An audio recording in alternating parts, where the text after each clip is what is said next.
Hey there, my name is John Suscovich, here to answer your question on YouTube, wrote in on farmmarketingsolutions.com, and Dylan's question today. Normally I raise chickens in these chicken tractors. Dylan wants to know if you're raising broilers in poultry netting, will they be too susceptible to aerial attacks? Will they get too hot? Would they be too cold? What are some of the pros and cons of raising in a chicken tractor versus having kind of an open model where they just have shelter and they can run out with poultry netting? We're going to talk about that in today's video.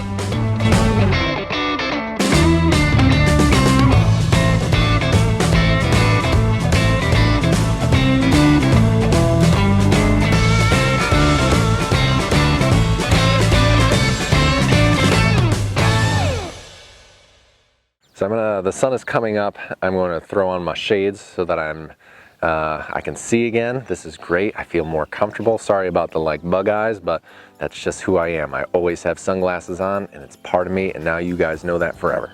So Dylan asked, just wondering about broilers in electric netting. So I've raised most of my birds in these chicken tractors, and then I've done 2 different systems where I've let them out of the chicken tractors.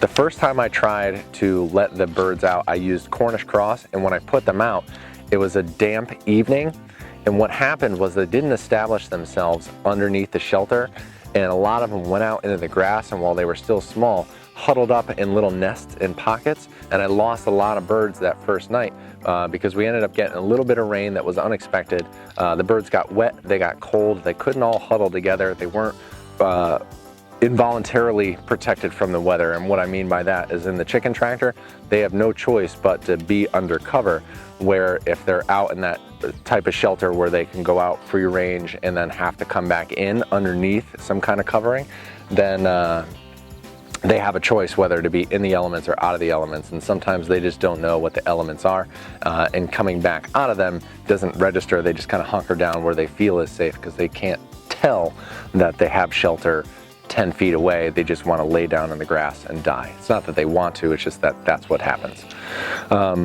You can raise them that way, but you have to make sure you go out the first couple nights and make sure that they go underneath the shelter, and also be very particular about what days you bring the birds out, because if it does rain, then you're going to be in trouble because those birds are going to get caught out and they're going to be wet and cold and die. The other thing I've done is use the chicken tractors. So that first one that I did had a platform on wheels, just like the pig thing that I used to use, and the idea was that they would sleep under here. The other way I've tried it is using chicken tractors, leaving the doors open on the chicken tractors and letting the birds come in and out. And I would always feed them inside the chicken tractors so that they were established going in. But the problem was, at the end of the night, that the chain, let's just show you. Down here there's chicken wire. And now normally when I get my airflow on either end of the chicken tractor, the door out on that side is where the birds would come in and out. And when it came time for night, some birds would be inside the chicken tractor and would cuddle up and go to sleep against the side here. And then the birds that were walking around the outside would come up and snuggle up against the outside as well. And when they were outside, that's when they were susceptible to aerial predation. And I lost some birds to owl attacks. And you can tell owl attacks because they'll cut the head off. When the birds are smaller, they'll cut the head off or bite the head off and then run away with the body.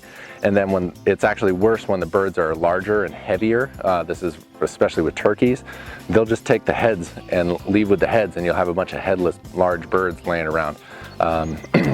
If you have a livestock guardian dog, that's one of the best ways to keep your chickens safe. It's one of the most highly recommended ways that I would say if you're going to raise pasture poultry in a more free-range system is dogs. I've tried electric netting, I've tried all different kind of coverings, I've hung CDs, I've tried the plastic owl with the battery-operated rotating head, and the single best thing for keeping your birds safe is a well-trained livestock guardian dog.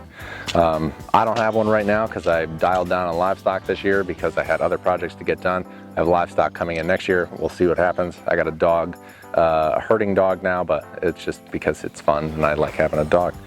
Hope that helps answer your question, Dylan. Your big factors are weather and getting the birds in and out of the weather, and then keeping them safe from predators and making sure that they go in when they need to and come out when it's safe, and that can be a tough balance. Depending on what structures you use, what your farm's like, what your dog's like, there's specifics that we can get into, but it falls beyond the scope of a 5-minute YouTube video.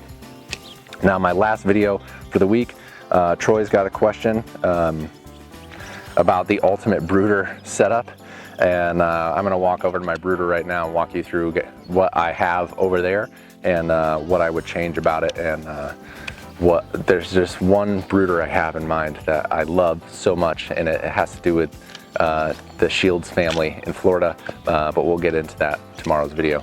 Thanks for taking the time to watch, and until next time, I will see you out in the field.